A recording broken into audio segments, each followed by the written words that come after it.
Let's start with our first news. Joe Rogan recently praised Arman for challenging one of MMA's biggest myths in combat sports. He highlighted how the traditional rags to riches narrative does not define every elite fighter anymore. Arman, born in 1996 in Georgia to an Armenian family, comes from a wealthy background. His father is a successful businessman in construction, and his family is financially well established. Despite this privilege, Arman chose discipline, grinding his way into elite MMA competition. Even after an early knockout loss in his second professional fight, he refused to quit. He bounced back with a strong winning streak that quickly got the UFC's attention. Rogan emphasized that Arman destroys the stereotype that wealth makes fighters soft or unmotivated. He said it does not matter where you come from, because Arman will fight and dominate anyone. Rogan also joked that some fighters boast about tough backgrounds, but that would not help them. He described Arman as a highly skilled athlete with elite wrestling and physical dominance. This performance, Rogan believes, forces the MMA world to rethink long-held assumptions about success. The conversation around Arman is now centered on talent rather than origin stories. Rogan further stated that Arman's work ethic proves greatness is built, not inherited. He finished by noting that Arman would still dominate any fighter claiming street credibility alone. Wealth has never been a barrier for Arman, according to Rogan, who says the biggest myth in MMA is that success requires a poor background. He explains that many fans still believe only underdogs from hardship can become champions, but Arman proves. Otherwise, every time he competes in the cage, his discipline and elite wrestling make him dangerous regardless of origin. Rogan says opponents who rely on struggle stories will find no advantage when facing him because skill always decides fights. Arman brings pressure pace control that overwhelms top contenders. This is why Rogan believes myth of rags to riches is outdated and wrong. He sees Arman as proof that greatness can come from opportunity, be built through hard work, move on to another. News at the start: Dana White is likely to announce Conor UFC return on Saturday, stealing spotlight from Rousey versus Carano Ronda. Rousey has spent the last 3 months attacking UFC, the very same machine that created her rowdy persona and brought her a lifetime of fame and fortune. I guess the former women's bantamweight champion isn't used to hearing the word no, and lost her ST when UFC CBO Hunter Campbell passed on her comeback tour. UFC certainly deserves its share of criticism, but it sure beats living in a 2005 Honda Accord outside of the occasional snub. UFC has not done much to interfere with Rousey's combat sports comeback, a headlining fight against former Strikeforce attraction Gina Carano on Netflix. The May 16th lineup also features UFC veterans Francis Ngannou, Nate Diaz, Mike Perry, and Junior Dos Santos, among others. It's probably just waiting for the right moment to strike. UFC CEO Dana White typically counter-programs his competition. But the UFC Vegas 117 fight card already on the docket for this Sat night in Las Vegas is not considered to be adequate competition in terms of star power, so White is likely to do the next best thing and announce one or more big fights for later. This year, it's not unreasonable to think that Conor versus Max Holloway at UFC 329 during International Fight Week is at the top of that list. Despite his 5-year absence and embarrassing personal struggles, Notorious remains the biggest star and the top draw in all of cage fighting. If Mac is indeed back, as these reports suggest, then we'll probably find out on Saturday night. UFC 329 odds Conor opens as sizable betting underdog for rumored comeback rematch against Max Holloway. UFC 329 is less than 2 months away, so there's really no other reason for the promotion to be withholding its main event regardless of top billing. There's also the upcoming UFC 330 card that was recently announced for AUG 15 in Philadelphia, which does not yet have a main event or marquee names attached. We'll find out in just a few days. All signs point to a massive announcement shaping the future of the division and shifting attention away from competing cards as UFC prepares for another high-stakes promotional weekend that could reshape expectations across multiple weight classes and further elevate its biggest global stars while keeping fans locked in on every update coming out of Las Vegas. This Saturday night UFC continues to build momentum as anticipation grows across the sport, and all eyes remain fixed on what happens next in real time. Now move on to another news at the start. Tom Aspinall gives update on injury and return, planning to face winner of Alex Pereira versus Cyril Gaintom. Aspinall is nearly recovered and planning to fight the winner of Alex Pereira versus Cyril Gane. Tom Aspinall has nearly recovered from his eye issues. In October, Aspinall made the first defense of his undisputed heavyweight title in a disastrous bout at UFC 321 against Cyril Gane. After suffering an eye poke near the end of the first round, Aspinall was unable to continue, resulting in a no contest. Since then, the heavyweight champion has dealt with a myriad of eye issues, rendering him unable to compete. But his long journey back to health is nearly complete. We are just en route back from the eye hospital, where today I have had a scan and things are progressing fucking nicely, which I am very happy about, Aspinall said in a YouTube video on Sunday. They are saying pretty soon, if things keep moving in the right direction, I will be cleared for contact. I am back in the gym, I am back training, but not sparring just yet. But if things keep going the way they are, we are back. Given the lack of a definitive timeline for his return, the UFC opted to create an interim heavyweight title during Aspinall's absence, which will be fought for by Alex Pereira and Cyril Gane in the co-main event of UFC White House. And, given his recent good news, Aspinall expects to face the winner of that fight for his return. Everyone keeps asking when I am going to fight. Aspinall said, "The obvious answer is the other two guys, Alex and Cyril, have to fight for the interim title. I am obviously going to fight the winner. The UFC has told me that I am fighting the winner, so first and foremost, I should get my health right, which is on the right track. I have to wait for that to be done, and we fight the winner. Simple as that. No specific month. I am waiting to get clearance, which is going to be coming soon. They have just told me. And any specific month depends on the UFC. Those two have got to fight each other. Let them do the thing first. Recover from that, and then when everybody is ready, we will do it. And should he make a successful return, Aspinall will have no shortage of new opponents to face." During his absence, the UFC heavyweight division has seen an influx of new talent like Waldo Cortez Acosta and Josh Hawkett. Surge move on to another news at the start. Sean O'Malley on meeting heavyweight. Alex Pereira and O'Malley was left stunned after seeing him for the first time during a recent media and promotional event. Ali also said he was in shock seeing heavyweight Alex Pereira up close. He described the moment as unexpected, saying he noticed the fight shorts and even joked about how they looked different and unusual compared to what he was used to during filming and photo sessions. He said everyone was wearing fight trunks, and he had never seen someone with such a powerful and imposing heavyweight build. Like Alex Pereira, he went on to emphasize the physical presence, saying Pereira looked massive and extremely well conditioned, noting that his physique stood out even among elite fighters. O'Malley added that the size difference and overall appearance was something he had never experienced before in person, calling it a surprising moment in his career.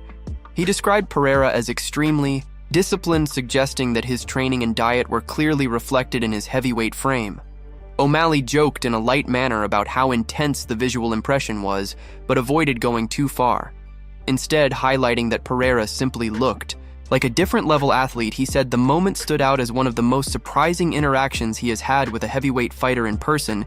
He noted that Pereira carries himself with calm confidence outside the cage, but transforms into a completely different presence once training or competing. According to O'Malley, the experience left a lasting impression, especially when observing how naturally powerful Pereira looked, without needing to perform or exaggerate anything. He added that moments like this remind fighters of the elite physical standards inside the sport, where even small details can create major reactions among athletes. O'Malley also pointed out that facing or even standing next to heavyweight talent changes perception quickly, especially when size and power become immediately visible. He concluded that the encounter was both surprising and memorable, reinforcing how diverse and physically unique fighters in mixed martial arts can be. He said, "It was a reminder of how unpredictable the sport can feel when seeing top athletes in person." O'Malley explained that moments like this often stick with fighters because they reveal the real scale of elite competition. He emphasized that respect for high-level opponents grows even more after face-to-face interactions in fight-week environments overall. The experience added another layer to O'Malley's understanding of heavyweight presence in modern MMA, showing how quickly perception can shift after direct exposure to elite-level fighters in person, leaving a strong impression overall in MMA Today move. On to another news at the start. Nate Diaz calls Mike Perry face-to-face corny as FV Lalings. After doing a face-to-face interview with Mike Perry ahead of their fight on Netflix this weekend, Nate Diaz openly dismissed the entire moment and called it corny and unnecessary. He reacted in real time during the sit-down, saying the format itself felt forced and awkward, questioning why they were even sitting there in that kind of stage setup. He suggested that the whole thing felt ridiculous and added that it did not reflect what actually matters in fighting. He continued by expressing frustration with the direction of modern fight promotion, saying moments like this are becoming more and more common, but in his view they are losing their meaning. He pointed out that talking and interviews do not decide fights, and that the real outcome will always come down to action inside the cage, not verbal exchanges or promotional segments. He emphasized that the buildup is often overdone and that people should focus more on the actual violence that is about to happen. Nate made it clear that in his opinion, the face-to-face interaction added no real value and only made the situation feel more staged. He questioned whether fans even enjoy these types of promotional setups anymore, suggesting that the sport is becoming overly packaged and less authentic compared to earlier eras of MMA. He implied that fighters do not need scripted moments to build tension, because the fight itself is already enough. He also warned that once the fight begins, everything changes instantly, and all conversation becomes irrelevant. He stated that words do not matter when punches start flying and blood is being spilled, reinforcing his belief that real competition cannot be simulated through interviews or media appearances. He kept his tone blunt and direct throughout the exchange, showing clear disinterest in promotional theatrics. Nate concluded the interaction by reaffirming that the fight will settle everything naturally, without the need for staged confrontation. He suggested that fans should understand that the true focus should remain on performance inside the cage, rather than anything said beforehand. And he made it clear that once the cage door closes, all narratives disappear, and only action will define the outcome of the matchup in a brutally honest way that reflects his long-standing attitude toward fight promotion and media buildup in combat sports today. Move on to another news at the start. Francis Ngannou reacts to Jon Jones being added to the broadcast. Tima's star-studded broadcast team is set for this weekend's MVP MMA event. On Saturday night's broadcast, Mauro Ronaldo will handle play-by-play duties, with former UFC fighter Kenny Florian joining as color commentator. Sibley Skulls will serve as roving reporter, with Sean Wheelock handling rules and scoring analysis. The analyst desk will be led by L. Duncan, who will be joined by former UFC welterweight champion Tyron Woodley and Ariel Helwani guests, rotating through the desk throughout. The night include former UFC champions Jon Jones and Cain Velasquez, along with Kat Zingano, creating a stacked lineup of voices from across combat sports.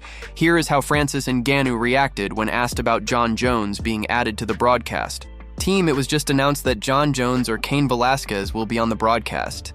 Did you get happy to hear that? And what do you think about their presence? Francis Ngannou responded by saying, "It is going to be great and very interesting to have Jon Jones in the same arena." And watching the event live, he noted that the presence of such high-level fighters on a broadcast adds something unique to the atmosphere and makes the event feel bigger and more significant.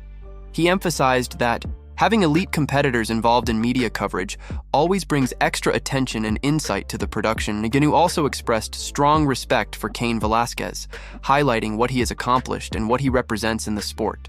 He referenced their past encounter inside the cage and said he respects him both as a fighter and as a person who has contributed heavily to heavyweight MMA.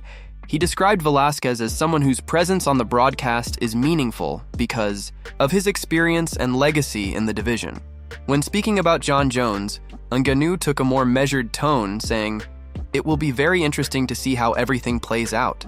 He acknowledged the history and attention surrounding Jones and suggested that his involvement in a broadcast role adds another layer of intrigue to the event. He implied that seeing fighters transition into commentary positions always creates curiosity because of how they interpret fights differently from analysts or media personalities. Ngannou concluded by saying the event itself already feels like something special, and that adding names like Jon Jones and Cain Velasquez only increases the uniqueness of the night.